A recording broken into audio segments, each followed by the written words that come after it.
ಸ್ನೇಹಿತರೆ ನಮಸ್ಕಾರ, ಶುಭ ಸಂಜೆ. ಬೆಳಿಗ್ಗೆಯಿಂದ ಒಂದು 3-4 ಲೈವ್ಗಳನ್ನ ಮಾಡಿದ್ದೆ. ನಾನು ಆ ವಿಚಾರವಾಗಿ ಒಂಚೂರು ನಿಮಗೆ ಕ್ಲಾರಿಟಿ ಕೊಡೋಣ ಅಂತೇಳಿ ಲೈವ್ ಬರ್ತಾ ಇದ್ದೀನಿ. ನೋಡಿ, ಬಡವರಂತೆ ಕ್ಯಾಂಡಿಮೆಂಟ್ಸ್ಗಳ ಮೇಲೆ ದೌರ್ಜನ್ಯ ಮಾಡ್ತಾರಂತೆ, ದುಡ್ಡಿಗೋಸ್ಕರ ಹೋಗಿದಾರಂತೆ, ಏನೇನು ಕಮೆಂಟ್ಗಳನ್ನ ಮಾಡ್ತಿದ್ದಾರೆ ಅಂತಂದರೆ, ನಾನು ಕಮೆಂಟ್ಗಳಿಗೆ ಇದು ರಿಪ್ಲೈ ಅನ್ಕೋಬೇಡಿ, ಜಸ್ಟ್ ನಾನೊಂದು ಕ್ಲಾರಿಫಿಕೇಶನ್ ಕೊಡ್ತಾ ಇದ್ದೀನಿ ನಿಮಗೆ. ಜೈ ಕರ್ನಾಟಕ ಹೆಸರು ಹೇಳ್ತಾರೆ, ಮುದ್ಕ ಅಂತೆ ಅವರು. ಜೈ ಕರ್ನಾಟಕ ಹೆಸರು ಹೇಳ್ತಾರೆ. ನನಗೆ ಗೊತ್ತಿದ್ದಂಗೆ ಅವರು ಆರ್ಥಿಕವಾಗಿ ತುಂಬ ಚೆನ್ನಾಗಿರೋರು, ಇಲ್ಲಿ ಲೋಕಲ್ ಅವರೇ, ಅವರು ಹೊರಗಡೆ ಅವರೇನಲ್ಲ. ಅವರು ಜೈ ಕರ್ನಾಟಕ ಹೆಸರು ಹೇಳಿ ಲೈವಲ್ಲೇ ನನ್ನನ್ನು ಕತ್ತರಿಸಾಕಿಸ್ತೀನಿ ಅಂತ ಹೇಳ್ತಾರೆ. ಪೊಲೀಸ್ನವ್ರ ಎದುರಿಗೆ ಅಷ್ಟು ಹೋಗೋ ನೀನು ಬಾಯಿ ಮುಚ್ಕೊಂಡು ಅಂತ ಮಾತಾಡ್ತಾರೆ. ನಮ್ಗೇನು ತಲೆ ಕೆಟ್ಟಿದ್ಯಾ? ನಮ್ಗೆ ಯಾವನ್ನೋ ಹೋಗಿ ಯಾವನ್ನೋ ವ್ಯಾಪಾರ ಮಾಡ್ತಾ ಇರೋನ್ನ ಹಿಡ್ಕೊಂಡು ನಾವಲ್ಲಿ ನಿಂತ್ಕೊಂಡು ಸಮಸ್ಯೆನ ಮೈ ಮೇಲೆ ಹೇಳ್ಕೊಂಡು ಪೊಲೀಸ್ನವ್ರನ್ನ ಕರ್ಸ್ಕೊಂಡು ನಮ್ಗೇನು ಹುಚ್ಚಿಡ್ದಿದ್ಯಾ ಅಂತ ಹೇಳಿ. ನಿಮ್ಗೆ ಕ್ಲಾರಿಫಿಕೇಶನ್ ಅಂತ ಕೊಡ್ತಾ ಇದ್ದೀನಿ. ಆದ್ರೆ ಲೈವ್ ಅಲ್ಲಿ ಒಬ್ಬ ವ್ಯಕ್ತಿ ನನಗೆ ಕೊಲೆ ಬೆದರಿಕೆ ಆಗ್ತಾನೆ ಅಂದ್ರೆ ನನಗೆ ಸಂಸಾರ ಮನೆ ಮಕ್ಕಳು ಅಂತ ಇಲ್ವಾ? ನನಗೆ ಭಯ ಇಲ್ವಾ? ದುಡ್ಡಿಗೋಸ್ಕರ ಹೋಗ್ಬಿಟ್ಟು ಲೈವ್ ಹಿಡ್ಕೊಂಡು ನಿಂತ್ಕೊಬೇಕಾ ನಾನು? ನನಗೇನಂತ ದರ್ದಿದೆ ಹೋಗಿ ಅವರ ಸಮಸ್ಯೆಗಳನ್ನ ನಾನು ಕೇಳ್ಕೊಂಡು ಯಾವುದೋ ಒಂದು ಮಗು ಲೈವಲ್ಲಿ ಮಾತಾಡ್ತಿದ್ದೆ ಅದನ್ನ ಗಮನಿಸೋಷ್ಟು ತಾಳ್ಮೆ ಇಲ್ಲದೆ ಇರೋ ನೀವು ಕಮೆಂಟ್ ಹಾಕ್ತೀರಿ. ದುಡ್ಡಿಗೋಸ್ಕರ ಹೋಗಿದ್ದಾರೆ, ತಿಕಾ ಮುಚ್ಕೊಂಡು ಹೋಗು ಅಂತ ಕಮೆಂಟ್ ಮಾಡ್ತೀರಿ. ತಿಕಾ ಮುಚ್ಕೊಳಕ್ ಬಟ್ಟೆ ಇಲ್ಲದೆ ಹೋಗಿ ಅಲ್ಲಿ ನಿಂತಿದ್ದೀನ ಲೈವಲ್ಲಿ ನಾನು. ಎಂತ ಜನ ಇದಿರ್ರಿ, ಎಂತ ಕಮೆಂಟ್ಗಳನ್ನ ಮಾಡ್ತಿರ್ರಿ. ನಿಜವಾಗ್ಲೂ ಖುಷಿ ಆಗುತ್ತೆ ನಿಮ್ಮ ಕಮೆಂಟ್ಗಳನ್ನ ಓದಿದಾಗ. ಆಮೇಲೆ ಬೆಳಿಗ್ಗೆ ದಲಿತರ ಮರುಮಂಜೂರಾತಿ ಜಾಗ ಅಂತೇಳಿ ನೋಡಿ, ನಾವು 2020ರಿಂದ ಈ ದಲಿತರ ಮರುಮಂಜೂರಾತಿಯ ಕೆರೆಗುಡ್ಡದಲ್ಲಿ ಸರ್ವೆ ನಂಬರ್ಗಳ ಮೇಲೆ ಹೋರಾಟ ಮಾಡ್ತಾ ಇದ್ದೀವಿ. ಕೆಲವೊಂದು ನ್ಯೂಸ್ಗಳಲ್ಲಿ ನೋಡಿರ್ತೀರಿ, ನಾನು ಸಾಕಷ್ಟು ನ್ಯೂಸ್ಗಳನ್ನು ಸಹಿತ ನಾನು ಮಾಡಿಸಿದ್ದೀನಿ. ಸಾಕಷ್ಟು ಮೀಡಿಯಾದಲ್ಲಿ ಹೋಗಿ ನಾನೇ ಕೂತ್ಕೊಂಡು ಈ ವಿಚಾರವಾಗಿ ಮಾತಾಡಿದ್ದೀನಿ. ಆದರೆ ಇಲ್ಲಿವರೆಗೂ ಯಾವುದೇ ರೀತಿಯ ಕಾನೂನಾತ್ಮಕವಾಗಿ ನಮಗೆ ನ್ಯಾಯ ಸಿಕ್ಕಿಲ್ಲ ಅಂತೇಳಿ ನಾವು ಅಧಿಕಾರಿಗಳನ್ನ ಇವತ್ತು ಲೈವಲ್ಲಿ ಕರ್ಕೊಂಡೋಗಿ ಸ್ಪಾಟಲ್ಲಿ ಮಾತಾಡ್ತೀವಿ. ಅದನ್ನೂ ಸಹಿಸ್ಕೊಳಕ್ಕಾಗದೆ ಫೋನ್ ಮಾಡಿ ಅದಕ್ಕೂ ನಮ್ಮನ್ನ ಏನು ತಡಿತಾರೆ ಅಂತಂದ್ರೆ ನಾವು ಬೇರೆ ಏನ್ ಮಾಡ್ಬೇಕು? ಬೇರೆ ಏನು ಆಪ್ಷನ್ ಇದೆ ನಮ್ಮ ಹತ್ರ? ಬೇರೆ ಯಾವ ರೀತಿಯಲ್ಲಿ ಹೋರಾಟ ಮಾಡಬೇಕು ಅಂತ ಹೇಳಿ. ಲೈವ್ ಮಾಡಂಗಿಲ್ಲ, ಲೈವ್ ಮಾಡಿ ಸಮಸ್ಯೆಗಳನ್ನ ಹೇಳುವಂಗಿಲ್ಲ. ಪೊಲೀಸ್ನವರು ಸರಿಯಾಗಿ ಕೆಲಸ ಮಾಡಲ್ಲ, ಅಧಿಕಾರಿಗಳು ಸರಿಯಾಗಿ ಕೆಲಸ ಮಾಡಲ್ಲ. ನೋಡಿ, ಬರೀ ನೋಟಿಸ್ ಕೊಡ್ತಾರೆ, ವರ್ಷಾನ್ಗಟ್ಲೆ ಸಬೂಬ್ ಹೇಳ್ತಾ ತಳ್ತಾನೆ ಇರ್ತಾರೆ. DC ಮಾಡ್ತಾರೆ, AC ಮಾಡ್ತಾರೆ, ತಹಸೀಲ್ದಾರ್ ಮಾಡ್ತಾರೆ. ಆದ್ರೆ ಸ್ಥಳೀಯ ಜಾಗಗಳಿಗೆ ಬಂದಾಗ MLAಗಳ ಮೇಲೆ ಹೇಳ್ತಾರೆ, ರಾಜಕಾರಣಿಗಳ ಮೇಲೆ ಹೇಳ್ತಾರೆ, ರಿಯಲ್ ಎಸ್ಟೇಟ್ ಉದ್ಯಮಿಗಳ ಮೇಲೆ ಹೇಳ್ತಾರೆ. ಯಾರ ಮೇಲೆ ಆಕ್ಷನ್ ಮಾಡಬೇಕು, ಯಾವ ರೀತಿಯಲ್ಲಿ ನ್ಯಾಯ ಕೇಳ್ಬೇಕಂತ ನೀವೇ ಕಮೆಂಟ್ ಅಲ್ಲಿ ಹೇಳ್ಕೊಟ್ಬಿಡಿ, ಈ ರೀತಿ ಮಾಡ್ಬೇಕು ಅಂತ ಹೇಳಿ. ನನಗ್ ಗೊತ್ತಿರೋ ಕಾನೂನನ್ನ ಹೊರತುಪಡಿಸಿ ನಿಮ್ಮ ಲೆಕ್ಕದಲ್ಲಿ ನಾವೇನ್ ಮಾಡ್ಬೇಕಂತ ಹೇಳಿ ನಾವು ಆ ರೀತಿಯಲ್ಲಿ ಹೋರಾಟ ಮಾಡ್ತೀವಿ. ಅದನ್ನ ಬಿಟ್ಬಿಟ್ಟು ತಿಕಾ ಮುಚ್ಕೊಂಡು ಹೋಗು ನೀನು, ಬಟ್ಟೆ ಬಿಚ್ಕೊಂಡು ಹೋಗು ನೀನು, ಏನ್ರಿ ಕಮೆಂಟ್ಗಳು ಇದೆಲ್ಲಾನು? ಇದು ಸರಿನಾ ಸೋಷಿಯಲ್ ಮೀಡಿಯಾದಲ್ಲಿ? ಆಮೇಲೆ ನಿಮ್ಗೆ ಅನ್ವಯಿಸುವಂತೆ ಒಂದು ಮಾತು ಹೇಳ್ತೀನಿ. ಏನೋ ಬ್ಯಾಡ್ ಕಮೆಂಟ್ಸ್ ಗಳಿಗೆ ಮಾಡೋರಿಗೆ ಒಂದು ಮಾತು ಹೇಳ್ತೀನಿ. ಫೋನು ನಿಮ್ಮ ಕೈಯಲ್ಲಿದೆ ಅಷ್ಟೇ. ನನಗೆ ಗೊತ್ತಿರೋ ಮಾಹಿತಿ ಪ್ರಕಾರ ಸೈಬರ್ ಕ್ರೈಮ್ ಅನ್ನೋದು ಅಷ್ಟು ಇಂಟೆಲಿಜೆಂಟ್ ಆಗಿ ವರ್ಕ್ ಮಾಡ್ತಾ ಇದೆ. ಫೋನು ನಿಮ್ ಕೈಯಲ್ಲಿ ಇದೆ ಅಷ್ಟೇ. ನೀವ್ ಅನ್ಕೋತಾ ಇದ್ದೀರಾ ನಾನು ಬ್ಯಾಡ್ ಕಮೆಂಟ್ ಮಾಡ್ಬಿಟ್ಟು ಯಾರಿಗೋ ನಾನು ಹ್ಯಾಪಿ ಆಗಿದ್ದೀನಿ ಅಂತ. ನಿಮ್ಮ ಫೋನು ಒಡೆದು ಚೂರಾಗಿರೋ ಒಂದು ಫೋನಿನ ಚೂರಿನ ಕಣ ಪೊಲೀಸ್ನವ್ರ ಕೈಲಿ ಸಿಕ್ತು ಅಂತಂದ್ರೆ ನಿಮ್ಮನ್ನ ಅಟ್ಟಾಡ್ಸ್ಕೊಂಡು ಉಚ್ಚನಾಯಿ ಹೊಡೆದಂಗೆ ಹೊಡೆದು ನಾಯಿ ತರ ಎಳ್ಕೊಂಡೋಗಿ ಕೂಡಾಕ್ತಾರೆ. ಅಲ್ಲಿ ಕೇರ್ಫುಲ್ ಆಗಿರಿ ಬ್ಯಾಡ್ ಕಮೆಂಟ್ಗಳನ್ನ ಮಾಡೋದಕ್ಕೆ ಮುಂಚೆ. ಸಾಲದಕ್ಕೆ ನಾವು ಕಾನೂನು ರೀತಿಯಲ್ಲಿ, ಕಾನೂನು ವ್ಯಾಪ್ತಿಯಲ್ಲಿ ಕೆಲಸ ಮಾಡ್ತಾ ಇದೀವಿ. ನಮ್ಮ ಕೆಲಸನ ನಮ್ಗೆ ಮಾಡ್ಲಿಕ್ಕೆ ಬಿಡಿ. ನೀವಂತೂ ಮನೆಯಲ್ಲಿ ಕೂತ್ಕೊಂಡು ಮಾಡಕ್ಕೆ ಕೆಲಸ ಇಲ್ಲದೆ ಕಮೆಂಟ್ ಮಾಡ್ತಾ ಇದ್ದೀರಿ ಅಂತಂದ್ರೆ ನಾವು ಆತರ ಬದುಕಕ್ಕೆ ಸಾಧ್ಯ ಇಲ್ಲ. ನಾವು ಪ್ರಶ್ನೆ ಮಾಡಕ್ಕಂತಾನೆ ಸಾಮಾಜಿಕ ಜೀವನಕ್ಕೆ ಬಂದಿದೀವಿ. ನಾವು ಪ್ರಶ್ನೆ ಮಾಡೇ ತೀರ್ತೀವಿ.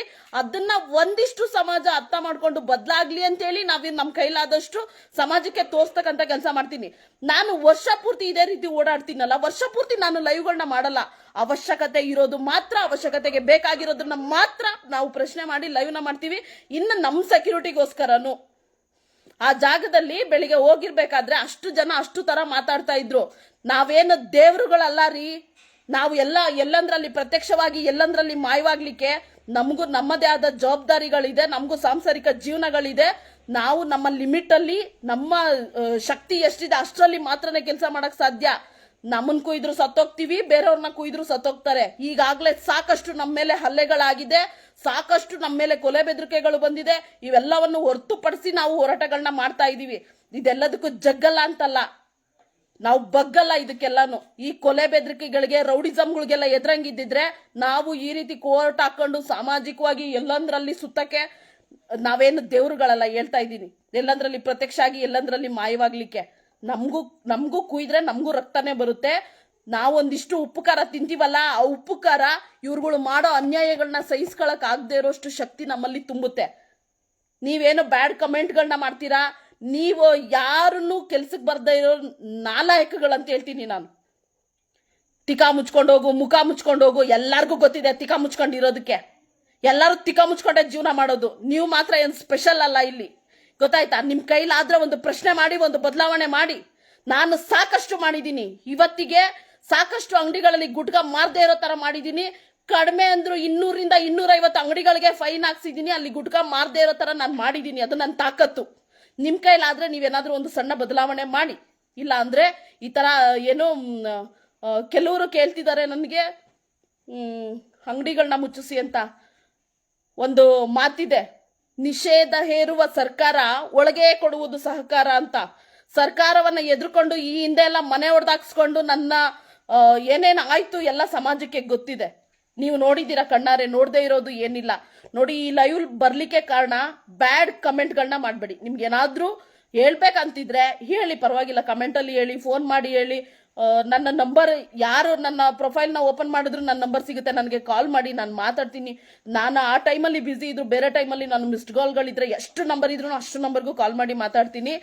ಆದ್ರೆ ಈ ರೀತಿ ಬ್ಯಾಡ್ ಕಮೆಂಟ್ಗಳನ್ನ ಮಾಡಿ ಮತ್ತೆ ನಮ್ಮನ್ನ ಏನೋ ಡಿಗ್ರೇಡ್ ಮಾಡೋ ತರ ಮಾತಾಡಿ ನಮ್ಮನ್ನ ಏನಾದ್ರೂ ಮತ್ತೆ ಕೆಳಗಡೆ ತಳ್ಬೋದು ಅಂತಿದ್ರೆ ಅದು ನಿಮ್ಮ ಕನಸಿನ ಮಾತು, ಸಾಧ್ಯವೇ ಇಲ್ಲ ಬಿಡಿ. ನಾನು ಅಮ್ಮಮ್ಮ ಅಂದ್ರೆ ಒಂದು ವಾರ ಸುಧಾರಿಸ್ಕೊಂಡು ಮತ್ತೆ ಎದ್ದೀಚೆಗೆ ಬರ್ತೀನಿ. ಬದುಕಿರೋವರೆಗೂ ನಾನು ಈ ಹೋರಾಟಗಳನ್ನ ಮಾಡ್ತೀನಿ. ಈ ರೀತಿ ಅನ್ಯಾಯಗಳನ್ನ ಖಂಡಿಸೇ ತೀರ್ತೀನಿ ನಾನು. ಅದು ನನ್ನ ತಾಕತ್ತು. ನಿಮ್ಗೆ ತಾಕತ್ತಿದ್ರೆ ಹೊರಗಡೆ ಬಂದ್ಬಿಟ್ಟು ಸಮಾಜಮುಖಿಯಾಗಿ ಸಾಮಾಜಿಕ ಕೆಲಸಗಳನ್ನ ಮಾಡಿ ಜನಮನ್ನಣೆಯನ್ನ ಪಡೀರಿ. ಅದು ನಿಮ್ಮ ಯೋಚನಾ ಶಕ್ತಿಗೆ, ನಿಮ್ಮ ವಿವೇಚನೆಗೆ ಬಿಟ್ಟಿದ್ದು. ಅದನ್ನ ನಿಮಗ್ ಬಿಟ್ಬಿಡ್ತೀವಿ ಅದನ್ನ. ಆದ್ರೆ ಮಾಡೋರ್ನ ಯಾರನ್ನು ದಯವಿಟ್ಟು ಡಿಗ್ರೇಡ್ ಮಾಡಬೇಡಿ. ಯಾರನ್ನು ನಿಮ್ ಕೈಲಿ ಆಗಲ್ಲ, ನೀವು ಮಾಡಲ್ಲ, ನೀವು ಹಂಗೋಗಿದ್ದೀರಾ, ನೀವು ಹಿಂಗೋಗಿದ್ದೀರಾ, ಏನು ಮಾಡಕ್ ಸಾಧ್ಯ ಇಲ್ಲ. ಮಾಡೋರು ಅವ್ರವ್ರ ಕೆಲಸಗಳನ್ನ ಅವ್ರನ್ನ ಮಾಡ್ಕೊಂಡು ಅವ್ರ ಕೆಲಸದಲ್ಲಿ ಅವರು ಬ್ಯುಸಿಯಾಗಿದ್ದಾರೆ, ಆಯ್ತಾ? ದಯವಿಟ್ಟು ಬ್ಯಾಡ್ ಕಮೆಂಟ್ಗಳನ್ನ ಮಾಡೋದನ್ನ ಕಡಿಮೆ ಮಾಡಿ. ಸೈಬರ್ ಕ್ರೈಮು ತುಂಬಾ ಆಕ್ಟಿವ್ ಆಗಿದೆ. ತುಂಬಾ ಆಕ್ಟಿವ್ ಆಗಿ ನೀವು ಮೆಸೆಂಜರ್ ಅಲ್ಲಿ ಮಾಡಿದ್ರು ನಾನು ಇಮಿಡಿಯೇಟ್ ಆಗಿ ಪೊಲೀಸ್ನವ್ರಿಗೆ ಕಳಿಸ್ತೀನಿ. ನೀವು ಕಮೆಂಟ್ ಅಲ್ಲಿ ಮಾಡಿದ್ರು ನಾನು ಇಮಿಡಿಯೇಟ್ ಆಗಿ ಪೊಲೀಸ್ನವ್ರಿಗೆ ಕಳಿಸಿ ನನ್ನ ಪಾಡಿಗೆ ನಾನು ಸುಮ್ಮನಾಗಿ ಹೋಗ್ಬಿಡ್ತೀನಿ. ನಿಮ್ಮ ಕಮೆಂಟ್ಗಳನ್ನ ನಾನು ನೋಡ್ತಾ ಇಲ್ಲ ಅಂತಲ್ಲ, ಪ್ರತಿಯೊಂದು ಕಮೆಂಟ್ ಅನ್ನು ಅಬ್ಸರ್ವ್ ಮಾಡ್ತೀನಿ. ನಾನು ಟೈಮ್ ಇಲ್ಲದೆ ಇರೋದ್ರಿಂದ ಕೆಲವೊಂದು ಕಮೆಂಟ್ಗಳಿಗೆ ರಿಪ್ಲೈ ಮಾಡಕ್ ಆಗದೆ ಇರ್ಬೋದು. ಅದಕ್ಕೆ ನಾನು ಈ ರೀತಿ ಕ್ಲಾರಿಫಿಕೇಶನ್ ಕೊಡ್ತಾ ಇದ್ದೀನಿ. ಪ್ರತಿಯೊಂದು ಕಮೆಂಟ್ ಅನ್ನು ನೋಡ್ತೀನಿ. ಯಾರು ಬ್ಯಾಡ್ ಕಮೆಂಟ್ಗಳನ್ನ ಮಾಡ್ತೀರಿ ಅದನ್ನ ಸ್ಕ್ರೀನ್ ಶಾಟ್ ಮಾಡಿ ನಾನು DCP ಸೈಬರ್ ಕ್ರೈಮ್ ಅವ್ರಿಗೆ ಕಳಿಸ್ಬಿಟ್ಟು ನನ್ನ ಪಾಡಿಗೆ ನಾನು ಸುಮ್ಮನೆ ಇರ್ತೀನಿ. ಅವ್ರು ನೋಡ್ಕೋತಾರೆ. ಕೆಲವ್ರಿಗೆ ಶಿಕ್ಷೆ ಆಗಿದೆ, ಕೆಲವರು ಫೇಸ್ಬುಕ್ ಬ್ಲಾಕ್ ಮಾಡ್ಕೊಂಡು ಹೋಗಿದ್ದಾರೆ. ಈ ತರ ಎಲ್ಲ ಆಗುತ್ತೆ. ಇದೆಲ್ಲ ಯಾಕೆ ಅನುಭವಿಸ್ತೀರಾ? ನಾನು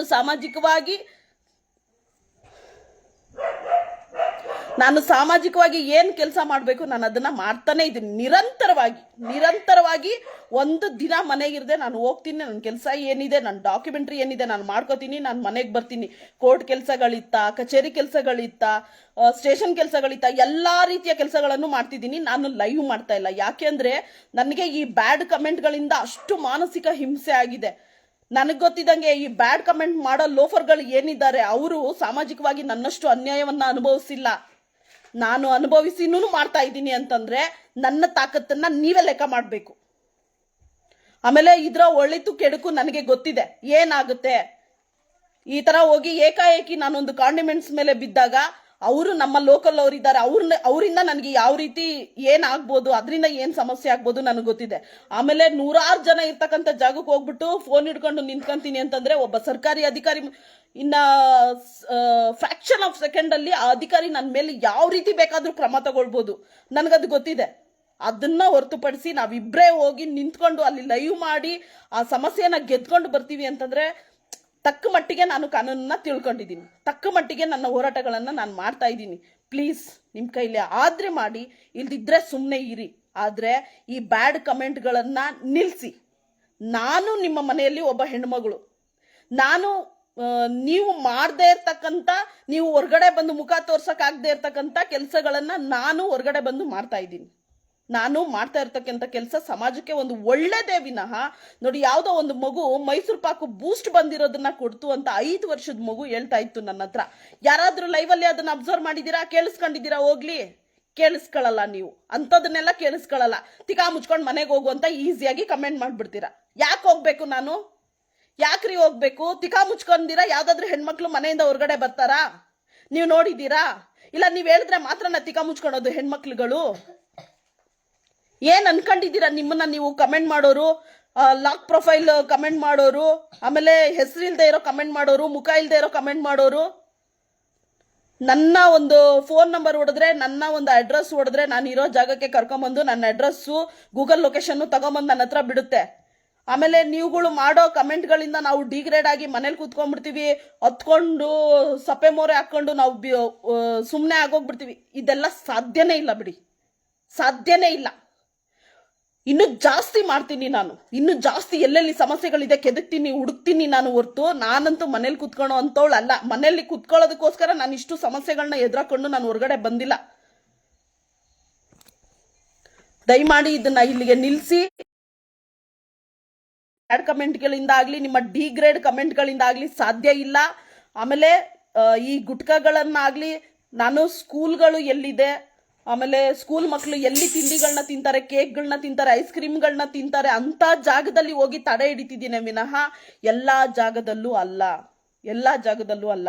ಅಲ್ಲಿ ಮಕ್ಕಳು ಬೂಸ್ಟ್ ಹಿಡ್ದಿರೋ ಮೈಸೂರು ಪಾಕನ್ನ ಪ್ರಶ್ನೆ ಮಾಡಕ್ ಹೋಗಿದ್ದಕ್ಕೆ ಆ ವ್ಯಕ್ತಿ ನನ್ನ ಮೇಲೆ ಇಲ್ದೇ ಇರೋದನ್ನೆಲ್ಲ ಮಾತಾಡ್ದ. ಅದಕ್ಕೋಸ್ಕರ ಲೈವ್ ಮಾಡಿ ನಾನು 112ಗೆ ಕಾಲ್ ಮಾಡಿ ಹೊಯ್ಸಳನ್ನ ಕರೆಸಿ ಸ್ಥಳೀಯ ಪೊಲೀಸ್ ಠಾಣೆಗೆ ಕರೆ ಕೊಟ್ಟನೆ ವಿನಃ ನನ್ನ ಇಂಟೆನ್ಷನ್ ಅದಾಗಿರ್ಲಿಲ್ಲ. ಯಾಕೆಂದ್ರೆ ನನ್ನ ಆಫೀಸ್ ಅದ್ರ ಪಕ್ಕದಲ್ಲಿದೆ. 2 ವರ್ಷದಿಂದ ನಾನು ಅದೇ ಆಫೀಸಲ್ಲಿ ಇದ್ದೀನಿ. ನನಗೆ ಇವತ್ತಿನವರೆಗೂ ಅವ್ರಿಗೆ ತೊಂದರೆ ಕೊಡ್ಬೇಕಂತ ಅನ್ಸಿಲ್ಲ. ಯಾವಾಗ ಡೇಟ್ ಎಕ್ಸ್ಪೈರ್ ಆಗಿರೋ ತಿಂಡಿನ ಮಗು ಕೈಯಲ್ಲಿ ನಾನು ನೋಡಿದೆ, ಆ ಮಗು ಯಾವಾಗ ಅವ್ರ ಹತ್ರ ಜಗಳ ಮಾಡ್ತಿತ್ತು, ಆವಾಗ ನಾನು ಅವ್ರ ವಿಚಾರಕ್ಕೆ ಇಂಟರ್ಫಿಯರ್ ಆದೆ ಅಷ್ಟೇ. ಅದರಿಂದ ಇಷ್ಟು ದೊಡ್ಡ ಸಮಸ್ಯೆ ಬಗೆಹರುತ್ತೆ ಅನ್ನೋದಾದ್ರೆ ಅದರಿಂದ ನನ್ಗೊಂದು ಸಮಸ್ಯೆ ಆಗ್ಲಿ ಬಿಡಿ, ಎದುರ್ಸಕ್ಕೆ ನಾನು ರೆಡಿ ಇದ್ದೀನಿ. ನನ್ನನ್ನ ಕೊಲೆ ಮಾಡ್ತಾರ, ಮಾಡ್ಲಿ ಬಿಡಿ, ಸಮಾಜಕ್ಕೋಸ್ಕರ ನನ್ನ ಪ್ರಾಣ ಕೊಟ್ಟೆ ಅಂತ ನಾನು ಹೆಮ್ಮೆ ಪಡ್ತೀನಿ. ಅದರಿಂದ ನಿಮ್ಗೆ ಯಾರಿಗೂ ಏನು ಸಮಸ್ಯೆ ಇಲ್ವಲ್ಲ? ನಿಮ್ಮ ಮಗು ಒಂದು ಎಕ್ಸ್ಪೈರ್ ಆಗಿರೋ ಅಂತ ತಿಂಡಿನ ತಿಂದು ಒಂದು ದೊಡ್ಡ ರೋಗ ಬರ್ಸ್ಕೊಳ್ಳೋದನ್ನ ನಾನು ತಡೆದಿದ್ದೀನಿ ಅಂತ ನನ್ಗೆ ಆತ್ಮತೃಪ್ತಿ ಇದೆ. ನನಗೆ ನಾನು ಹೆಮ್ಮೆ ಪಡ್ತೀನಿ ಆ ವಿಚಾರಕ್ಕೆ. ಪ್ಲೀಸ್ ನಿಮ್ ಕೈಲಾದ್ರೆ ನನಗೆ ಸಪೋರ್ಟ್ ಮಾಡಿ. ಯಾವುದೇ ಒಂದು ಸಮಸ್ಯೆ ಆಗ್ಲಿ, ಯಾವುದೋ ಒಂದು ಹೆಣ್ಮಗುಗೆ ಸಮಸ್ಯೆ ಆಯ್ತು ಅಂತಂದ್ರೆ ಅರ್ಧ ರಾತ್ರಿ ಅಂತ ನೋಡ್ದಿರ ನಾನು ಹೋಗಿ ಆ ಹೆಣ್ಮಗು ಜೊತೆಲಿ ಏನೋ ಸಂಬಂಧಪಟ್ಟ ಪೊಲೀಸ್ ಇಲಾಖೆಗಳಿಗಾಗ್ಲಿ, ಪೊಲೀಸ್ನವ್ರ ಜೊತೆಲಾಗ್ಲಿ ಅಲ್ಲೆಲ್ಲ ಹೋಗಿ ಬರ್ತೀನಿ. ನನಗೆ ಗೊತ್ತಿದೆ, ನನ್ನ ಜೀವದ ಮೇಲೆ ನನಗೂ ಆಸೆ ಇದೆ. ನನಗೂ ಚಿಕ್ಕ ಚಿಕ್ಕ ಮಕ್ಳಿದ್ದಾರೆ, ನಾನು ಅವ್ರಿಗೋಸ್ಕರ ಬದುಕ್ಬೇಕಂತ ಇದೆ. ನಾವ್ ಯಾಕೆ ಹೋಗಿ ಸಮಸ್ಯೆನ ಮೈ ಮೇಲೆ ಎರ್ಕೊಂಡು ಮನೆಗೆ ಬರ್ಬೇಕು? ಮನೆಗೆ ಬಂದಾಗ ನಮ್ಗೆ ಹೊರಗಡೆ ಅಂತ ನಡೆದಿರ್ತಕ್ಕಂಥ ವಿಚಾರನ ಅರ್ಗಿಸ್ಕೊಳಕ್ಕೇನೆ ನಮ್ಗೊಂದ್ 2 ಅವರ್ ಬೇಕು. ಅಷ್ಟು ರಶ್ ಮಾಡ್ತೀವಿ ನಾವು ಮನೆಗೆ ಬಂದಾಗ. ನಿಮ್ಗೆಲ್ಲ ಯಾಕೆ ಇದೆಲ್ಲ ಸಾಮಾಜಿಕ ಜೀವನದಲ್ಲಿ ಇರೋರ್ದು ಅರ್ಥ ಆಗಲ್ಲ ನಿಮ್ಗೆ? ನೀವು ಈ ಕಮೆಂಟ್ ಮಾಡಿದಷ್ಟು ಈಸಿನ ಸಾಮಾಜಿಕ ಜೀವನ ಆತರ ಅನ್ಕೊಂಡಿದ್ದೀರಾ? RTI ಕಾರ್ಯಕರ್ತರುಗಳ ಮೇಲೆ ಯಾವ್ಯಾವ ರೀತಿಯಲ್ಲಿ ದೌರ್ಜನ್ಯ ಆಗಿದೆ, ಸಾಮಾಜಿಕವಾಗಿ ಹೋರಾಟ ಮಾಡ್ತಿರೋರ್ ಮೇಲೆ ಯಾವ್ಯಾವ ರೀತಿ ದೌರ್ಜನ್ಯಗಳಾಗುತ್ತೆ, ಪೊಲೀಸ್ನವರಾಗ್ಲಿ ಅಧಿಕಾರಿಗಳಾಗ್ಲಿ ಅವ್ರನ್ನ ಯಾವ್ಯಾವ ರೀತಿಯಲ್ಲಿ ಟಾರ್ಗೆಟ್ ಮಾಡ್ತಾರೆ ನಿಮಗೆ ಗೊತ್ತಿದ್ಯಾ? ಹೋಗ್ಲಿ, ಅದ್ರ ಬಗ್ಗೆ ಅರಿವಿದ್ಯಾ ನಿಮ್ಗೆ? ಅದನ್ನ ಏನಂತ ಯೋಚನೆ ಮಾಡೋಷ್ಟು ಶಕ್ತಿ ಇದೆಯಾ ನಿಮ್ಗೆ? ಹೋಗ್ಲಿ, ಒಂದು ಸಾರಿ ಕೋರ್ಟ್ ಮೆಟ್ಲು ಹತ್ತಿದ್ರೆ ಅದಕ್ಕೋಸ್ಕರ ನಾವೆಷ್ಟು ಖರ್ಚು ಮಾಡಬೇಕು, ಅದರಿಂದ ಬಿದ್ದು ನಾವು ಎಷ್ಟು ಓಡಾಡಬೇಕು, ಅದರಿಂದ ನಮ್ಗೆ ಎಷ್ಟು ಮಾನಸಿಕ ಹಿಂಸೆ ಆಗುತ್ತೆ, ಎಷ್ಟು ಸ್ಟ್ರೆಸ್ ಆಗುತ್ತೆ, ನಾವೆಷ್ಟು ತಲೆ ಬಿಸಿಯಿಂದ ಹೋರಾಡ್ತೀವಿ ಅನ್ನೋದು ಯಾರಿಗಾದ್ರೂ ಒಂದು ಚೂರು ಅರಿವಿದ್ಯಾ? ಅದ್ರದ್ದು ಅರಿವಿದ್ಯಾ? ಹೀರೋಗಳಾಗ್ಬಿಡ್ತೀವ ನಾವು ಸಮಾಜದಲ್ಲಿ. ನಾವು ಹೀರೋಗಳಲ್ಲ, ನಾವು ಸಾಮಾಜಿಕ ಕಾರ್ಯಕರ್ತರು. ನೀವು ಮಾಡ್ತಕ್ಕಂಥ ಕಮೆಂಟು ನಾಳೆ ನನಗೆ ಏನೋ ಸ್ವಲ್ಪ ಧೈರ್ಯ ಇದೆ, ಆ ಧೈರ್ಯ ನಾಳೆ ನನ್ನನ್ನ ಇನ್ನೊಂದು ಕೆಟ್ಟ ವಿಚಾರನ ಪ್ರಶ್ನೆ ಮಾಡ್ಲಿಕ್ಕೆ ನನಗೆ ಪ್ರಚೋದನೆ ಕೊಡುತ್ತೆ. ಆ ರೀತಿ ಇರಬೇಕು ನಿಮ್ ಕಮೆಂಟ್. ನನ್ನನ್ನ ಪ್ರವೋಕ್ ಮಾಡ್ಬೇಕು, ನನ್ನನ್ನ ಪ್ರಚೋದನೆ ಕೊಟ್ಟು ಇನ್ನೊಬ್ರ ಸಮಸ್ಯೆನ ಬಗೆಹರಿಸ್ಲಿಕ್ಕೆ ನನ್ನ ಹೊರಗಡೆ ಕಳಿಸ್ಬೇಕು. ಆ ತರ ಇರ್ಬೇಕು. ನೀವ್ ಯಾಕೆ ಇಷ್ಟೊಂದು ಡಿಗ್ರೇಡ್ ಮಾಡ್ತೀರಿ ಹೆಣ್ಮಕ್ಳನ್ನ? ಈಗಾಗ್ಲೇ ಸಾಕಷ್ಟು ಸಂಘಟನೆಗಳಲ್ಲಿ ಹೆಣ್ಮಕ್ಳಿಲ್ಲ. ಯಾಕೆ ಬೇಕು? ಸಾಮಾಜಿಕ ಜೀವನಕ್ಕೆ ಬಂದು ಯಾರ ಕೈಲೋ ಅಂತವಳು ಇಂತವಳು, ಅವನ ಜೊತೆಲಿದ್ಲು, ಇವನ್ ಜೊತೆಲಿದ್ಲು, ಅವನ ಜೊತೆಗೆ ಮಲ್ಕೊಂಡ್ಲು, ಇವನ್ ಜೊತೆಲಿ ಇದ್ಲು, ಇವೆಲ್ಲ ಯಾಕೆ ಬೇಕು ಹೆಣ್ಮಕ್ಳಿಗೆ? ಅವ್ರ ಪಾಡಿಗೆ ಅವರು ಮನೇಲಿ ಇರ್ಬೋದಲ್ಲ. ಏನ್ ಸಿಗುತ್ತೆ ಈ ಸಾಮಾಜಿಕ ಜೀವನದಿಂದ? ಈ ತರ ಎಲ್ಲ ಯೋಚನೆ ಮಾಡಿ ಮಾಡಿ ಮಾಡಿ ಈಗಾಗಲೇ ಸಂಘಟನೆಗಳಲ್ಲಿ ಹೆಣ್ಮಕ್ಳು ಬರ್ತಾ ಇಲ್ಲ ಹೊರಗಡೆಗೆ. ಬಂದ್ರೂ ಯಾವುದೋ ಒಂದಿನ 2 ದಿನ ಜೈಕಾರ ಹಾಕೋ ಅಂತ ಕೆಲವೊಂದು ಹೋರಾಟಗಳಿಗೆ ಬರ್ತಾರೆ ವಿನಃ ಈ ತರ ಸಾಮಾಜಿಕ ಸಮಸ್ಯೆಗಳನ್ನ ಬಗೆಹರಿಸೋದಕ್ಕಾಗ್ಲಿ ಅಥವಾ ಯಾರಾದ್ರೂ ಅಧಿಕಾರಿಗಳನ್ನ ಪ್ರಶ್ನೆ ಮಾಡ್ಲಿಕ್ಕಾಗ್ಲಿ ಅಥವಾ ಬೇರೆ ಯಾವುದೋ ಒಂದು ದೊಡ್ಡ ದೊಡ್ಡ ಸಮಸ್ಯೆಗಳಿಗೆ ಪ್ರಶ್ನೆ ಮಾಡ್ಲಿಕ್ಕಾಗ್ಲಿ ಹೆಣ್ಮಕ್ಳುಗಳು ಬರ್ತಾ ಇಲ್ಲ. ಸಮಾಜವನ್ನ ಅರ್ಥ ಮಾಡ್ಕೊಳ್ಳಿ, ಸಮಾಜದಲ್ಲಿ ನಡೀತಾ ಇರ್ತಕ್ಕಂಥ ಅನ್ಯಾಯವನ್ನ ಅರ್ಥ ಮಾಡ್ಕೊಳ್ಳಿ, ಸಾಮಾಜಿಕವಾಗಿ ಸರ್ಕಾರಗಳಿಂದ ನಿಮ್ಮ ಮೇಲೆ ಆಗ್ತಿರ್ತಕ್ಕಂಥ ದೌರ್ಜನ್ಯಗಳನ್ನ ಅರ್ಥ ಮಾಡ್ಕೊಳ್ಳಿ. ನೀವೆಲ್ಲರೂ ಬಂದು ಲೈವ್ ಮಾಡ್ಬಿಟ್ಟು ಪ್ರಶ್ನೆ ಕೇಳಿ ಅಂತ ನಾನು ಹೇಳ್ತಾ ಇಲ್ಲ. ಪ್ರಶ್ನೆ ಮಾಡಿ, ನೀವು ಒಬ್ಬೊಬ್ರು ಎಚ್ಚೆತ್ಕೊಂಡು ನೀವು ಒಂದೊಂದು ಪ್ರಶ್ನೆನ ಮಾಡ್ತಾ ಹೋದ್ರೆ ಮುಂದೆ ಪ್ರಶ್ನೆ ಅನ್ನೋದೇ ಇರಲ್ಲ ಸಮಾಜದಲ್ಲಿ. ಆ ರೀತಿ ಕ್ಲಿಯರ್ ಕಟ್ ಆಗಿ ನೋಡಿ. ನನಗೆ ಇತ್ತೀಚೆಗೆ ಅಂದ್ರೆ ಸ್ಯಾಟಿಸ್ಫೈಡ್ ಆಗ್ತಾ ಇರೋದು ರೆವಿನ್ಯೂ ಅನ್ನೋ ಒಂದು ವಿಚಾರದಲ್ಲಿ ಕೃಷ್ಣ ಬೈರೇಗೌಡರು ಎಷ್ಟು ಚೆನ್ನಾಗಿ ಕೆಲಸ ಮಾಡ್ತಿದ್ದಾರೆ, ಎಷ್ಟು ಚೆನ್ನಾಗಿ ಒಂದು ಸಕಾಲ ಅರ್ಜಿ ಹಾಕೊಂಡ್ರೆ ಒಂದು 30 days ನಾವು ವೆಯ್ಟ್ ಮಾಡಬೇಕಾಗಿತ್ತು. ಇವಾಗ ಹಂಗಿಲ್ಲ, ನಮಗೆಲ್ಲ ಕುಂತಲ್ಲೇ ಸಿಗುತ್ತೆ. ಕುಂತಲ್ಲೇ ಪಾಣಿ, ಮ್ಯೂಟೇಷನ್ ಸಂಬಂಧಪಟ್ಟ ಎಲ್ಲಾ ಡಾಕ್ಯುಮೆಂಟ್ಗಳು, ಆಮೇಲೆ ಸಬ್ ರಿಜಿಸ್ಟರ್ ಡಾಕ್ಯುಮೆಂಟ್ಗಳು ವಿತ್ ಸರ್ಟಿಫೈಡ್ ನಮಗೆ ಆನ್ಲೈನಲ್ಲಿ ಸಿಗ್ಬಿಡುತ್ತೆ ವಿತಿನ್ 2 days ಅಲ್ಲಿ. ಈ ತರ ಒಂದು ಏನಾದ್ರೂ ಒಳ್ಳೆ ಕೆಲಸ ಆಗ್ಬೇಕು ಸಮಾಜದಲ್ಲಿ, ನಮ್ಮನ್ನ ನೆನೆಸ್ಕೋಬೇಕು, ನಮ್ಮ ಹೆಸರನ್ನ ಹೇಳ್ಬೇಕು, ಆ ತರ ಒಂದು ಕೆಲಸಗಳನ್ನ ಮಾಡಿ ಪ್ಲೀಸ್. ಯಾರನ್ನೇ ಆಗ್ಲಿ, ಹೆಣ್ಮಕ್ಳೇ ಅಂತಲ್ಲ ಗಂಡ್ಮಕ್ಳನ್ನೇ ಆಗ್ಲಿ, ಅವ್ರು ಏನಾದ್ರೂ ಸಾಮಾಜಿಕವಾಗಿ ಕೆಲಸ ಮಾಡ್ತಿದ್ದಾರೆ ಅಂದ್ರೆ ಅವ್ರನ್ನ ಬದುಕಲಿಕ್ಕೆ ಬಿಡಿ, ಬೆಳಿಲಿಕ್ಕೆ ಬಿಡಿ. ಆಮೇಲೆ ನಿಮ್ ಕೈಲಿ ಆದ್ರೆ ಸಪೋರ್ಟ್ ಮಾಡಿ, ಇಲ್ದಿದ್ರೆ ಸುಮ್ಮನೆ ಇದ್ಬಿಡಿ. ಅದನ್ನ ಬಿಟ್ಬಿಟ್ಟು ನೋಡಿ ಎಷ್ಟು ವರ್ಸ್ಟ್ ಆಗಿದೆ, ತಿಕಾ ಮುಚ್ಕೊಂಡು ಹೋಗು ಅನ್ನೋಂಥ ವರ್ಡು. ಅದನ್ನ ಕೇಳಿ ನಾನು ಲೈವ್ ಬರ್ಬೇಕಾಗಿತ್ತು ಇವಾಗ, ಅದನ್ನ ನೋಡಿ ನಾನು ಲೈವ್ ಬರ್ಬೇಕಾಗಿತ್ತು ಇವಾಗ. ಸಮಾಜಕ್ಕೆ ನಮ್ಮ ಕೈಲಿ ಆದ್ರೆ ಒಳ್ಳೇದು ಮಾಡೋಣ, ಇಲ್ಲಾಂದ್ರೆ ನಮ್ಮ ಪಾಡಿಗೆ ನಾವು ಸುಮ್ಮನೆ ಇದ್ಬಿಡೋಣ. ಕಂಡೋರ್ ಮನೆ ಹೆಣ್ಮಕ್ಳು ಬಂದ್ಬಿಟ್ಟು ಸಾಮಾಜಿಕ ಜೀವನದಲ್ಲಿ ಹೋರಾಟ ಮಾಡ್ತಿದ್ದಾರೆ ಅಂತಂದ್ರೆ ನಾವು ಅದು ಈ ಸಮಾಜದಲ್ಲಿ ಹೆಮ್ಮೆ ಪಡ್ತಕ್ಕಂಥ ವಿಚಾರ. ಇದಕ್ಕೋಸ್ಕರನೇ ಬಾಬಾ ಸಾಹೇಬ್ರು ಹೋರಾಡಿದ್ದು, ಇದಕ್ಕೋಸ್ಕರನೇ ಹೆಣ್ಮಕ್ಳು ಧ್ವನಿ ಎತ್ತಬೇಕು, ಹೆಣ್ಮಕ್ಳು ಹೊರಗಡೆ ಬರಬೇಕು, ಸ್ವತಂತ್ರರಾಗಿ ಬಾಳ್ಬೇಕು ಅಂತೇಳಿ ಡಾಕ್ಟರ್ ಬಾಬಾ ಸಾಹೇಬ್ ಅಂಬೇಡ್ಕರ್ ಅವರು ಹೋರಾಟ ಮಾಡಿದ್ದು. ಅವರ ಹೋರಾಟಗಳನ್ನ, ಅವರ ಚಿಂತನೆಗಳನ್ನ ನಾವು ಕಾರ್ಯರೂಪಕ್ಕೆ ತರಕ್ಕೆ ಒಂದೇ 1% ಪ್ರಯತ್ನ ಪಡೋಣ. ಬ್ಯಾಡ್ ಕಮೆಂಟ್ ಮಾಡೋ ಡ್ಯಾಶ್ಗಳೇ, ನಿಮ್ಮ ಕೈಲಿ ತಾಕತ್ತಿದ್ರೆ ನಿಮ್ಮ ಫೋನ್ ನಂಬರ್ ಹಾಕಿ, ನಿಮ್ಮ ಅಡ್ರೆಸ್ ಹಾಕಿ, ಆನ್ಲೈನಲ್ಲಿ ಯಾವಾಗಲೂ ನನ್ನ ಫೋನ್ ನಂಬರ್ ಸಿಗುತ್ತೆ. ನೀವು ಗಂಡಸರುಗಳೇ ಆಗಿದ್ರೆ ನನ್ನ ನಂಬರ್ಗೆ ಕಾಲ್ ಮಾಡಿಬಿಟ್ಟು ನನಗೆ ಡೈರೆಕ್ಟ್ ಮೆಸೇಜ್ ಮಾಡಿ, ನೀನು ಈ ಥರ ತಪ್ಪು ಮಾಡಿದ್ಯಾ ಕಣೆ, ನೀನು ಇದಕ್ಕೆ ಕ್ಲಾರಿಫಿಕೇಶನ್ ಕೊಡು, ನೀನು ಎಲ್ಲಿದ್ಯಾ ಏನು ಅಂತೇಳಿ ನನ್ನ ಲೈವ್ ಲೊಕೇಶನನ್ನು ನಾನು ಕಳಿಸ್ತೀನಿ. ನಿಮಗೆ ತಾಕತ್ತಿದ್ರೆ ನನ್ನನ್ನು ಹುಡ್ಕೊಂಬನ್ನಿ. ನಾನು ಓಪನ್ ಚಾಲೆಂಜ್ ಮಾಡ್ತಿದ್ದೀನಿ ಒಬ್ಬ ಹೆಣ್ಮಗಳಾಗಿ. ಎಲ್ಲೋ ಫೇಕ್ ಅಕೌಂಟ್ಗಳನ್ನ ಮಾಡಿಕೊಂಡು ಹೆಣ್ಮಕ್ಳುಗಳಿಗೆ ತಿಕ್ಕ ಮುಚ್ಕೊಂಡು ಹೋಗು, ಮುಖ ಮುಚ್ಕೊಂಡು ಹೋಗು ಅಂತ ಬ್ಯಾಡ್ ಕಮೆಂಟ್ಗಳು ಮಾಡೋ ಲೋಫರ್ಗಳೇ ನಿಮ್ಗೆ ಹೇಳ್ತಾ ಇದ್ದೀನಿ ನಾನು. ತಾಕತ್ತಿದ್ರೆ ನನ್ನನ್ನು ಹುಡಿಕೊಂಡು ಬನ್ನಿ, ನಾನು ಬರ್ತೀನಿ. ಇಲ್ಲ ನೀವು ಕರೆದಿದ್ದ ಜಾಗಕ್ಕೆ ನಾನು ಬರ್ತೀನಿ. ಎಂತೆಂಥವ್ರನ್ನೋ ಬಿಟ್ಟಿಲ್ಲ, ನಾನು ಹುಡಿಕೊಂಡು ಹೋಗಿದ್ದೀನಿ. ನೀವಿರೋ ಜಾಗಕ್ಕೂ ಬರ್ತೀನಿ. ನಂದೇ ಖರ್ಚಾಗ್ಲಿ, ನಿಮ್ಗೊಂದು ಪಾರ್ಟಿನೇ ಕೊಡಿಸಿ ಬರ್ತೀನಿ ಅಲ್ಲಿ. ಆ ಥರ ಚಾಲೆಂಜ್ ಮಾಡಬೇಕು, ಚಾಲೆಂಜ್ ಮಾಡಿ ಆ ರೀತಿ ಬದುಕಬೇಕು. ಯಾಕೆ ಬ್ಯಾಡ್ ಕಮೆಂಟ್ಗಳನ್ನ ಮಾಡೋದು, ಫೇಕ್ ಅಕೌಂಟ್ಗಳನ್ನ ಮಾಡ್ಕೊಳ್ಳೋದು? ಏನು ಸಿಗುತ್ತೆ ಅಲ್ಲಿ ಖುಷಿ ನಿಮ್ಗೆ? ಅದರಲ್ಲಿ ಯಾರಾದರೂ ಕ್ರೆಡಿಟ್ಸ್ ಕೊಡ್ತಾರಾ ನಿಮ್ಗೆ? ಅದರಲ್ಲಿ ಕ್ರೆಡಿಟ್ ಆಗ್ತಿದ್ಯಾ ನಿಮ್ಗೆ ಏನಾದರೂ ಬ್ಯಾಡ್ ಕಮೆಂಟ್ ಮಾಡೋದ್ರಿಂದ? ಇಲ್ಲ ಬ್ಯಾಡ್ ಕಮೆಂಟ್ ಮಾಡಿ ಕಂಡೋರೆ ಹೆಣ್ಮಕ್ಳನ್ನ ಗೋಳಾಡಿಸಿ ಅದರಲ್ಲಿ ಬದುಕಬೇಕಂತ ಏನಾದರೂ ಡಿಸೈಡ್ ಮಾಡಿದ್ದೀರಾ? ಖಡಾಖಂಡಿತವಾಗಿ ಹೇಳ್ತಾ ಇದ್ದೀನಿ, ನೀವೆಷ್ಟು ನನ್ನನ್ನು ತುಳಿದ್ರು ನಾನು ಅಷ್ಟು ಚೆನ್ನಾಗಿ ಕೆಲಸ ಮಾಡ್ತೀನಿ. ನೀವೆಷ್ಟು ನನ್ನನ್ನು ಡಿಗ್ರೇಡ್ ಮಾಡಿದ್ರು ನಾನು ಅಷ್ಟು ಚೆನ್ನಾಗಿ ಕಾನೂನನ್ನು ತಿಳ್ಕೊಂಡು ಇನ್ನಷ್ಟು ನಾನು ದೊಡ್ಡ ದೊಡ್ಡ ಹೋರಾಟಗಳಿಗೆ ಕೈ ಹಾಕ್ತೀನಿ. ಆಮೇಲೆ ನಾನು ಲೈವ್ ಬರಲೇಬಾರ್ದು, ಲೈವ್ ಮಾಡಲೇಬಾರ್ದು ಅಂತ ನಾನು ಡಿಸೈಡ್ ಮಾಡಿಬಿಟ್ಟಿದ್ದೆ. ಆದರೆ ಇನ್ಮೇಲೆ ಪ್ರತಿದಿನ ಒಂದೊಂದು ವಿಚಾರನ ಇಟ್ಕೊಂಡು ನಾನು ಲೈವ್ ಬರ್ತೀನಿ. ಇನ್ಮೇಲೆ ಪ್ರತಿದಿನ ಸಾಮಾಜಿಕ ಜೀವನದಲ್ಲಿ ನಾನು ನಿಮಗೆ ಕಾಣಿಸ್ಕೊಳ್ತೀನಿ ಅಂತ ಹೇಳ್ತಾ ನನ್ನ ಮಾತುಗಳನ್ನ ಮುಗಿಸ್ತೀನಿ ಸ್ನೇಹಿತರೆ. ದಯವಿಟ್ಟು ಯಾರು ಅನ್ಯತಾ ಭಾವಿಸ್ಬೇಡಿ. ಅವ್ನು ಯಾರೋ ಒಬ್ಬ ನನಗೆ ತಿಕಾ ಮುಚ್ಕೊಂಡು ಹೋಗು ಅಂತ ಕಮೆಂಟ್ ಮಾಡಿದ್ದ, ಅದಕ್ಕೋಸ್ಕರ ಈ ಲೈವನ್ನು ಮಾಡಿದೆ. ಅವನಿಗೋಸ್ಕರನೇ ಪರ್ಟಿಕ್ಯುಲರ್ ಆಗಿ ನಾನು ಈ ಲೈವನ್ನು ಮಾಡಿದೆ. ಅವನ ಹೆಸರು ಹೇಳೋಕ್ಕಾಗಲ್ಲ, ಅವನೊಬ್ಬ ಫೇಕ್ ಅಕೌಂಟ್ ನಾಯಿ. ಅವನನ್ನ ನಾವು ಸಮಾಜದಲ್ಲಿ ತೋರ್ಪಡಿಕೆ ಮಾಡೋದು ಬೇಡ. ಅವ್ರುಗಳಿಗೆಲ್ಲ ಮಾಡೋಕ್ಕೆ ಕೆಲಸ ಇಲ್ಲ, ಅವ್ರುಗಳಿಗೆ ಇದೇ ಕೆಲಸ ಅಂತ ಹೇಳ್ತಾ ನನ್ನ ಮಾತುಗಳನ್ನ ಮುಗಿಸ್ತೀನಿ ಸ್ನೇಹಿತರೆ. ಗುರುಗಳೇ, ಬ್ಯಾಡ್ ಕಮೆಂಟು, ನಾನು ತಿಕಾ ಮುಚ್ಕೊಂಡು ಮನೆಗೆ ಹೋಗ್ಬೇಕಂತೆ ಆ ಥರ ಕಮೆಂಟ್ ಮಾಡಿದ್ದಾನೆ ಯಾರೋ ಒಬ್ಬ. ಅದಕ್ಕೋಸ್ಕರ ಒಂದು ಏನು ತಂಬಾಕು ನಿಷೇಧ ಕಾಯ್ದೆ ಅಡಿಯಲ್ಲಿ ನಾನೊಂದು ಕೇಸ್ ಮಾಡಿಸ್ಲಿಕ್ಕೆ ಹೋಗಿದ್ದೆ. ಮಧ್ಯಾಹ್ನ ಒಂದು ಲೈವ್ ಮಾಡಿದ್ದೆ. ಆ ವಿಚಾರಕ್ಕೆ ನನ್ನನ್ನು ತಿಕಾ ಮುಚ್ಕೊಂಡು ಮನೆಗೆ ಹೋಗು ಅಂತ ಒಂದು ಮೆಸೆಂಜರಲ್ಲಿ ವಾಯ್ಸ್ ಮೆಸೇಜ್ ಕಳಿಸಿದ್ದಾನೆ. ಮತ್ತು ಕಮೆಂಟಲ್ಲಿ ಒಂದು ಕಮೆಂಟ್ ಮಾಡಿದ್ದಾನೆ ನನಗೆ, ಇವಳು ದುಡ್ಡಿಗೋಸ್ಕರ ಬಂದಿರ್ತಾಳೆ, ಅದಕ್ಕೆ ಅವ್ರು ದುಡ್ಡು ಕೊಟ್ಟಿರಲ್ಲ, ಮಾತಾಡಿರ್ತಾಳೆ ಅಂತ ಏನೇನೋ ಕಮೆಂಟ್ ಮಾಡಿದ್ದಾನೆ. ಆಮೇಲೆ ಇನ್ನೊಂದು ನಾನು ಚಾಲೆಂಜ್ ಮಾಡ್ತೀನಿ, ಯಾವನ ಹತ್ರ ಆದರೂ 10 ರೂಪಾಯಿಗೆ ಕೈಯೊಡ್ಡಿ ನಾನು ದುಡ್ಡಿಸ್ಕೊಂಬಂದಿದ್ದೀನಿ ಅಂತ ಪ್ರೂವ್ ಮಾಡಲಿ ಇವ್ರುಗಳು. ಈ ಬ್ಯಾಡ್ ಕಮೆಂಟ್ ಮಾಡೋ ಡ್ಯಾಶ್ಗಳು ಕಮೆಂಟ್ ಮಾಡಿ ಬಂದು ನನ್ನ ಅಡ್ರೆಸ್ ಇದೆ, ನನ್ನ ಫೋನ್ ನಂಬರ್ ಇದೆ, ತಗೊಂಡು ಬಂದು ನನ್ನನ್ನು ಕಾಂಟ್ಯಾಕ್ಟ್ ಮಾಡಿ ಪ್ರೂವ್ ಮಾಡಲಿ. ಅವ್ರು ಕೇಳಿದ್ದನ್ನು ನಾನು ಕೊಡ್ತೀನಿ, ಅವ್ರು ಹೇಳಿದ್ದನ್ನು ನಾನು ಮಾಡ್ತೀನಿ. ಅವ್ರ ಕಾಲಿಗೆ ಬಿದ್ದು ನಾನು ನಮಸ್ಕಾರ ಮಾಡಿ ಇನ್ನೊಂದು ಸಾರಿ ಸಾಮಾಜಿಕ ಜೀವನದಲ್ಲಿ ನಾನು ಇರಲ್ಲ ಅಂತ ಹೇಳಿ ಕ್ಷಮೆ ಕೇಳಿ ನಾನು ಅದರಿಂದ ಹೊರಗಡೆ ಬಂದ್ಬಿಡ್ತೀನಿ. ಇನ್ನೊಂದು ಸಾರಿ ಲೈಫಲ್ಲಿ ನಾನು ಫೇಸ್ಬುಕ್ ಅಂತ ಓಪನ್ ಮಾಡಲ್ಲ. ಇದು ನನ್ನ ಚಾಲೆಂಜು. ಯಾವನ್ಗಾದ್ರೂ ತಾಕತ್ತಿದ್ರೆ ಬನ್ನಿ. ಇಷ್ಟು ಹೇಳ್ತಾ ನನ್ನ ಮಾತುಗಳನ್ನ ಮುಗಿಸ್ತೀನಿ ಸ್ನೇಹಿತರೆ. ದಯಮಾಡಿ ನಾನು ಯಾರಿಗೂ ಹರ್ಟ್ ಮಾಡ್ಬೇಕಂತ ಮಾಡಿದ್ದಲ್ಲ ಇದು. ಹೆಣ್ಮಕ್ಳುಗಳಿಗೆ ಡ್ಯಾಶ್ಗಳು ಮಾಡೋ ಡ್ಯಾಶ್ ಕಮೆಂಟ್ಗಳನ್ನು ಓದಿ ನನಗೆ ತಡ್ಕೊಳಕ್ಕಾಗ್ದಿರಾ, ಆಮೇಲೆ ಸಾಮಾಜಿಕವಾಗಿ ಬರ್ತಕ್ಕಂಥ ಎಲ್ಲ ಹೆಣ್ಮಕ್ಳನ್ನು ಈ ರೀತಿ ಮಾನಸಿಕವಾಗಿ ಕುಗ್ಗಿಸಿ ಅವ್ರನ್ನ ಹಾಳು ಮಾಡ್ತಾ ಇರ್ತಕ್ಕಂಥ ಇವ್ರುಗಳಿಗೆ ನೇರ ಮಾತಾಡಬೇಕು, ನನ್ನ ಕೋಪನ ನಾನು ಹೊರಹಾಕಬೇಕು ಈ ರೀತಿಯಾಗಿ ಅಂತ ನಾನು ಕೇಳ್ಕೊತೀನಿ. ನೋಡಿ, ಪೊಲೀಸ್ನವರಾಗಿರ್ಬೋದು, ಅಧಿಕಾರಿಗಳಾಗಿರ್ಬೋದು, ಅವರೆಲ್ಲ ಸಾರ್ವಜನಿಕ ಕೆಲಸಗಾರರೇ. ಆಮೇಲೆ ನಾವು ಅವರಿಗೆ ಮರ್ಯಾದೆ ಕೊಟ್ಟು ಮರ್ಯಾದೆ ತಗೊಳ್ಳೋದು ನಮ್ಮ ಕೆಲಸ. ಅವ್ನು ಸಾರ್ವಜನಿಕ ಕೆಲಸಗಾರ, ಅವನ್ನೇನ್ರಿ ಸಾಹೇಬ್ರಂತೀರಿ, ಸರ್ ಅಂತೀರಿ, ನಾನು ಎಲ್ಲರಿಗೂ ಹಂಗೆ ರೆಸ್ಪೆಕ್ಟ್ಫುಲ್ ಆಗಿ ಮಾತಾಡ್ತೀನಿ. ನಾನು ಅವರಿಗೆ ಮರ್ಯಾದೆ ಕೊಟ್ಟರೆ ಅವ್ರು ನನಗೆ ಮರ್ಯಾದೆ ಕೊಡ್ತಾರೆ. ಅದು ನನ್ನ ಕೆಲಸ, ಆಮೇಲೆ ನನ್ನ ಕರ್ತವ್ಯ ಕೂಡ.